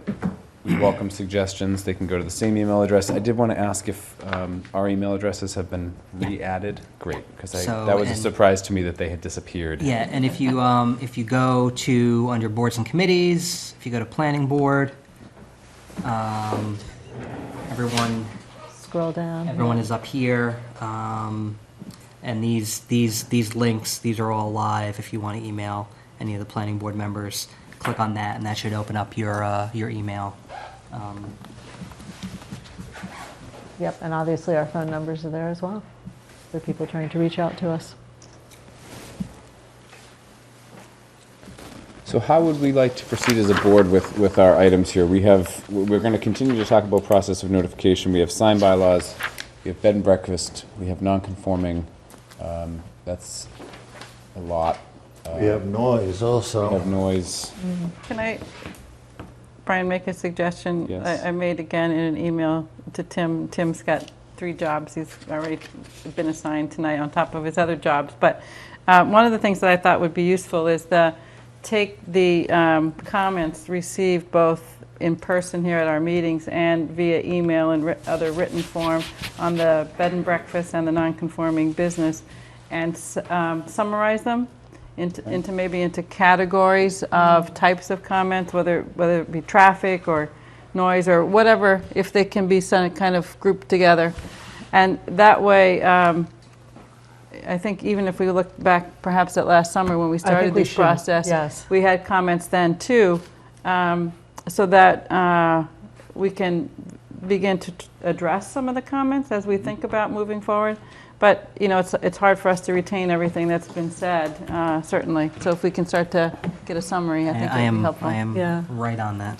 Yeah, I don't want to lose sight of the comments from last summer, absolutely, Yeah. because people took significant time to Right. come out. Also in in volume 3 of the master plan, which is the record of all of the public input, it may be worth a skim of some of those, of the materials related to the topics we're looking at, because we may find some comments there that are worth addressing. People were very good about participating in that. We also, you remember, last fall, we had a bylaw that said if you want to expand your house, you can do so in a certain way. Right. And then the warrant committee said, well, if you could do this in C zones, you should be able to do it in AA zones, even though there are no houses that need it in AA zones. In any event, it got sent off to the hinterlands, and that letter in the paper today, which said that the planning function is dysfunctional. Oh, I didn't see that. Good old times. Oh, Yeah, exactly. So you've got something to look forward to when you get home. thank you. You didn't write it, did you?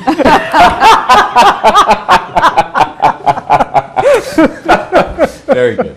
In any event, we should take this one, take it back, and for the people who say it's got to be changed this, that, and the other way, we'll get their comments and we'll have something ready to go next fall, I think. That's great. That's a good point. That's the And- non-conforming dimension one? Well, I think that brings up a really interesting question, because we looked at it from the principle of buildings that were non-conforming. We had somebody bring up at the last minute, well, what about lots that are non-conforming? And then the discussion at the warrant committee got very confused between non-conforming buildings and non-conforming lots. So I think we need to go back and have a look at that and say, because the ultimate question was, what is the problem we are actually trying to solve here? And that's when the question Okay. and comments got confused. Well, you see, we had an initial problem, and then people began throwing other problems Right, into exactly. the hat. So I think it's stepping back and saying, well, what do we need to actually fix would be a good start. But it's a good point, Alex. We shouldn't forget that one. By the way, speaking of fixing things, again, my conversation with Joe Prondak, he actually suggested, he mentioned that he finds the zoning bylaw difficult to work with as our zoning enforcement officer. And so he would love someday for it to be, looked at as a rewrite. But in the meantime, he would appreciate if someone from the board or staff would meet with him and he would go over the things that he would like to see addressed. Oh, that would be useful. And yeah. so I said to him, he suggested it would take 3 hours, and I suggested, well, maybe Tim would be a good one. Oh, poor Tim. You waited until he was out of the room, didn't you? So again, I don't know, we can decide what Tim can do and what we should do. But one of the thoughts, too, that he shared with me was this idea of a zoning committee. And as perhaps a subcommittee to this committee, containing members of this board, rather, and then maybe it would include others, attorneys who deal with zoning laws. I think it needs to be a very technical kind of committee because it's technical kind of language we want to address in the bylaw. But so I throw that out. You remember having to do with attorneys who deal in these things, that on the working group on condo development, the attorneys who initially we were going to make members of the group said, well, True, you're I'm right. happy to attend and participate. And so we created something called participants. Right. Because they didn't want to be members. They may also feel uncomfortable if they are attorneys who also appear in front of this board. They may feel uncomfortable participating at one level and then also appearing in the board the next time. That can actually get tricky, both from their perspective and our perspective, as what happens if we've been working closely with an attorney on something and then they come in front of us with something that members of these committees have to sign that they won't break public meeting law, so Right, that gets exactly. very difficult for them Well, to maybe they not don't. do. So, I mean, so I'm not They have a knocking it, but it may financial not be incentive. attorneys that, may Well- not be specific attorneys that you want on here. I guess what I'm suggesting is people who work with the bylaw. So for example, I, as an architect who work with this bylaw in Milton, I have, and I've worked with them in other towns. Ours is very difficult to work through because it says something here, but that may be contradicted somewhere else. There's no way to search it for a particular issue. Right. You have to read it front to back, try and dissect it. You've got things that don't apply because they're specific to a different zone. Just, that's something that I've heard from others as well. So that's why I say if we have people, maybe they're not on the committee, but they are invited to participate, the ones who are enforcing it, the ones who are trying to design to it or apply to it, because it would be great to get to something which is a lot more user-friendly that could be searchable. But if we could fix certain things in it sooner rather than later, I just think that would be helpful too. I would be interested to know what needs to be fixed. I remember that Bill at the warrant committee said there are all kinds of things. You started off doing one thing and you end up with a different provision. And I was hoping that Bill could tell me about it tonight. I think that meeting that Tim just volunteered to meet with Joe Prondak with while he wasn't in the room, I think that would be a great start to that. When you And said maybe that, Alex though, would like to join them. I wasn't going to say it Sorry, at the time, but relative to what Alex said, brings back the same thought I had a minute ago, and that is maybe Mr. Prondak should put down what he sees as the problem. And I know putting that down and passing it to somebody doesn't make it exactly self-explanatory. But if he gave me a piece of paper and I could digest that, Yeah. then we could sit down. It would take half or less of the time than just starting from square one and just verbalizing things. Well, He maybe, wants to spend 3 hours with you, Tim. Just talking. Going over the zoning bylaw and telling I you mean- what should be changed. You're going to love it. Irrespective Maybe a of little the more than building 3 inspector, that kind of process sounds like you just want to complain about it. You don't really want to get Yeah, the well, I specifics. think to that point, I mean, I think, we're sitting here talking about ways to change our zoning, Yes. but it sounds like we might have a bigger problem And maybe we should be spending at least some time on figuring out how to reconcile that. You know, if there are contradictory parts of the bylaw, please tell us what they are, and Well- we can work on fixing those at town meeting. I do think that, I mean, where he's our zoning officer. Enforcement officer, yes. It is important, I think, while we're looking at zoning, to get his feedback. And I think it also could help save time in the future in his department, which I think right now they have a hard time keeping up with zoning violations. But even so, they have a lot of building permit applications, and to address the zoning aspects of those in a clearer or quicker way, I think would be helpful overall for the town. You would think there'd be just, you know, in his time in that position, you'd think there'd be just some items that he could point out on paper that happen continuously or regularly or often. I think he probably thinks I- 3 hours I- verbally would be I easier than haven't 8 hours in heard of any writing. of these things, and I do think that when Tim completes, he's at the goal line, and I think that when you see the bylaw in its new format with all the stuff for the past 10 years included in the bylaw, it's going to be significantly less difficult to comprehend. Let's see where we are then. if we're at Right, the yeah, goal line. let's get that done first. Yeah, and I then- agree. Anything else, Mr. Chairman? Nope, I think what we will probably do is try to start knocking a couple of these out at upcoming meetings. We'll specifically identify these different bylaws as as something to speak about. But otherwise, I think we've gotten through our business. Tim, So, I mean, anything else? there was, I think Emily brought it up earlier, specifically regarding signs, about, you know, possibly some sort of a joint meeting between the planning board, the selectmen, sign review committee. And the building possibly the building commissioner. commissioner. Definitely the building commissioner. Should I start trying to set that up? How do you envision the mechanics of something like that working? Do we go upstairs to the selectmen? Do we invite the selectmen down here? Do we? I think the selectmen come down here because It's a bigger room for starters. We need the table. So I'll start looking into Yep. how to organize that. Absolutely. I just have one.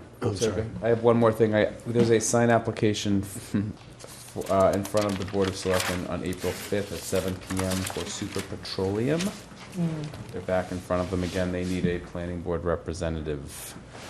I am currently holding that for a client meeting, so I cannot make Checking it. my calendar. If my calendar is free, I am willing to do it.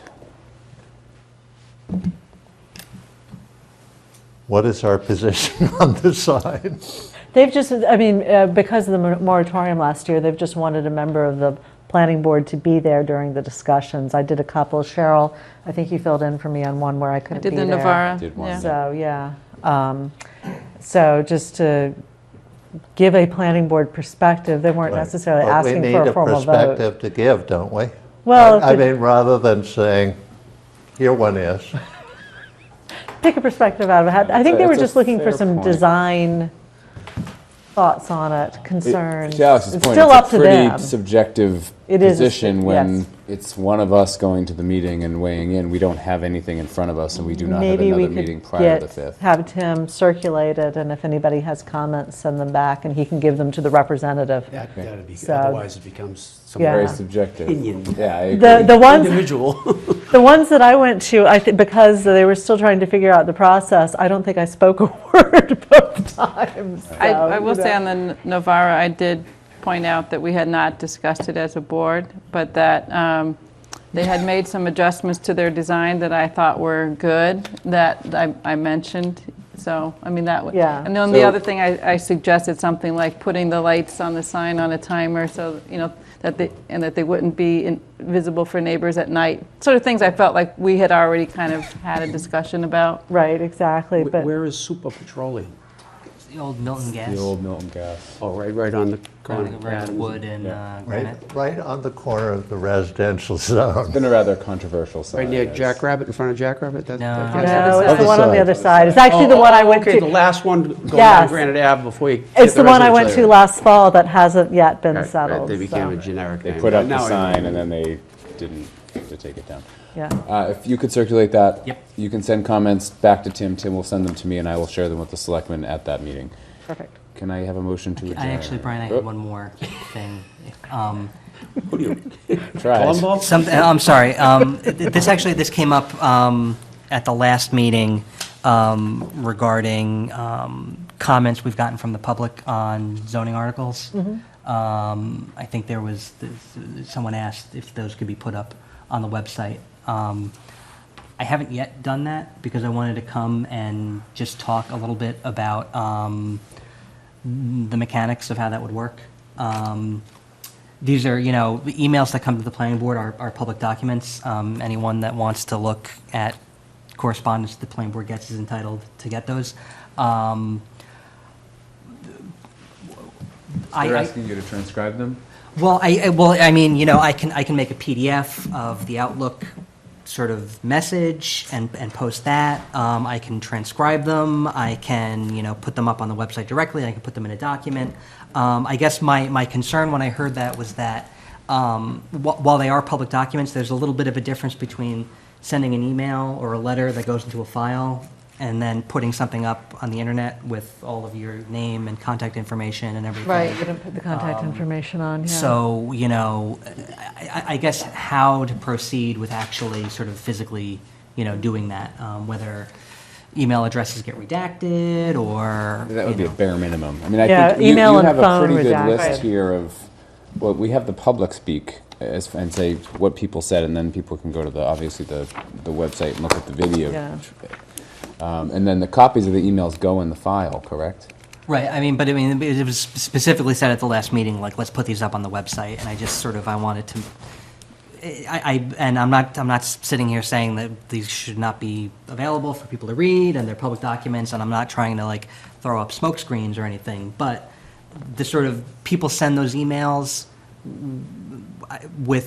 I would want to maybe reach out to people and say, like, hey, You want this are you posted? cool with this being on the Right. website, people understand that it's a public document. And again, like, I'm not really interested in Yes, going yeah. back to all those people and saying, like, hey, can I put this on the website? think- I'd rather come up with something that is kind of unobjectionable. Some sort of policy, so from now on, if you send an email, we'll redact your email address and your phone number, but it is public property and we will put, or a public document, and we will put it up on the website unless you formally object, I don't know, Letters go on the website? or vice versa, No, we but. haven't done it. Necessary to have the person's name there? Well, I mean, we It's just and the thing it's is, an we. opinionated thing, so it's just an opinion. But if they're in front of us, we require their name and address, but we don't require their phone number or email. I I mean, mean, fair enough, ours is up because we're public Yeah. officials, It'd be but. backup, right? If I went to a posted thing and I said, well, who wrote this? I mean, if Yeah. you really, like, going to the assessor's office and getting something, you could come down to him and say, where's the actual hard copy that you kept in the file? Where did this come from? Are don't know you that we just want to- generating these on your own? Well, that's it. I don't think we want the comments to appear anonymous or as though they've been generated on their own, but I'm definitely uncomfortable with putting people's I mean, personal we information. keep a hard file in the Yeah. office, Why right? not just a resident submitted the following? Well, I mean, I guess my issue was, like, what is your sort of reasonable expectation of, like, how this is going to be broadcast? Yeah. When you come to a I planning mean, board is meeting, it the person which is important, or the subjects of the comment? I mean, it may be both, but it does seem to me that some people write to one of us, and we throw it in the hopper, and they don't necessarily want it distributed to the town. Right. So I'm inclined to think that the easiest thing to do, and the best, is just delete the names and have the comment stand by itself. And then if people are excited about it, they can come see Tim and say, who wrote that? I think if we think about why someone should be interested in looking at the information, it should be for the comment. It really should. We don't want to discourage people from sending us emails. So if they feel as if their information is going to be out there for anyone to grab, that might discourage some people from sending us the emails. And To Alex's point, they can always go to town hall and pull the file and see who wrote the email. Just It to just won't verify be that on- it's not being It just self-generated won't here be for on- some it just won't interest be on the beyond. website. That's what I mean, The right. planning board is the most wonderful group in, So I wonder who wrote this? I certainly don't want people to be uncomfortable sending us information, which is why I would strip out most personal information. But when you look at sites on the web that accept comments, there's always more of a problem with sites that allow for anonymity, because people will say things that they yeah. would never say in person. So I like the idea of having the name associated with it. Shouldn't have the email, shouldn't have the phone number, doesn't necessarily have the address, but I think it should have the name attached to it. So, and if people are uncomfortable with their name being attached to it because of what they said, I mean, it just maybe You people just, will, I just don't like the you just anonymity. started from the end and came to the beginning. I was Yeah. thinking of people proposing thoughts and ideas. Yeah, But I just see what you're getting at. People are going to say crazy things now because they know that their name's not going to be on it. Well, But their name's still on the file inside the office. But it what is. about, So I'd like to think I about agree, it further. It's better than Yeah. Boston.com. I'd put the name on it and be fine with that. This is getting to be lengthy, but it's just, my think only so. fear is that some people that are writing these things, like Alex said, sent to one individual here, some of them I don't think Right. understand the fact that we're going to make this a public document on a site that everybody in town can see. Yeah. I think that what we need to do is, like, if I receive something, I send it to Tim for us to look at.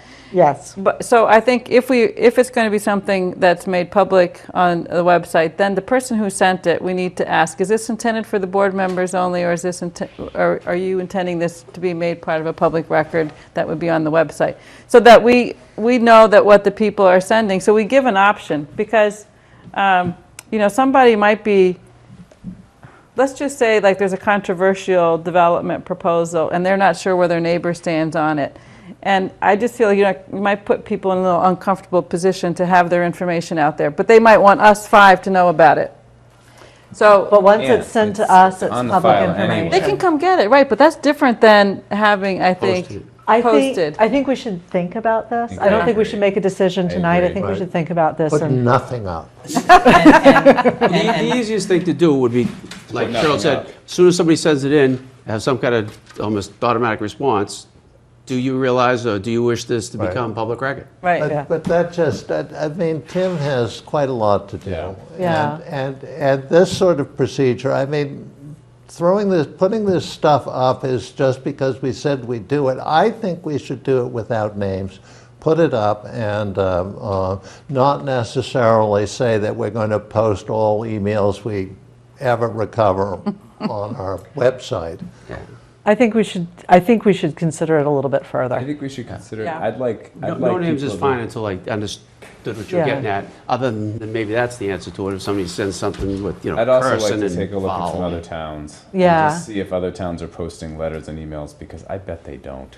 Yeah. I bet they post the application. And I in the think meeting whatever we minutes. do, it must be consistent, because the Absolutely, it moment has to we be. say, this one's going up, but this one not so much, Right, then no, you we're have to, inconsistent. for every and- yeah. application and every correspondence, it has to be the same.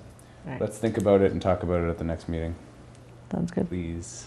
And So what are you else? saying? You Check want a what other motion towns to do. adjourn, don't As you? long as Tim doesn't want to interrupt again. Tim, can we? You know, while can I, we- while, can- while- While you have us here. While I have us here, the South We're never Shore, gonna get out of here. the South He's got Shore one Fair minute. Housing Committee is having a Fair Housing 101 event on April 28th. That's a Thursday. It's going to be at Braintree Town Hall. This is the Regional Fair Housing Committee. Milton is a part of, along with Quincy, Braintree, Holbrook, and Weymouth. Fair housing is serious stuff, and this is an event that's directed towards everybody that even remotely touches fair housing: tenants, landlords, public officials, real estate folks, housing authority staff. There's pizza. And this is directed at the board and also anyone listening at home that wants to know anything more about fair housing. It's going to be a really good event and really important. And this flyer that I just handed out will be posted on the Facebook page on the website. Tim, we have a meeting that night. So we won't be there, but But more pizza for Thank you everybody letting us else. know about it. other people should Braintree are go. going to be very upset that you announced that publicly with pizza. I'm all set. All right. I Motion? move that we adjourn. All in favor? Aye. Good night.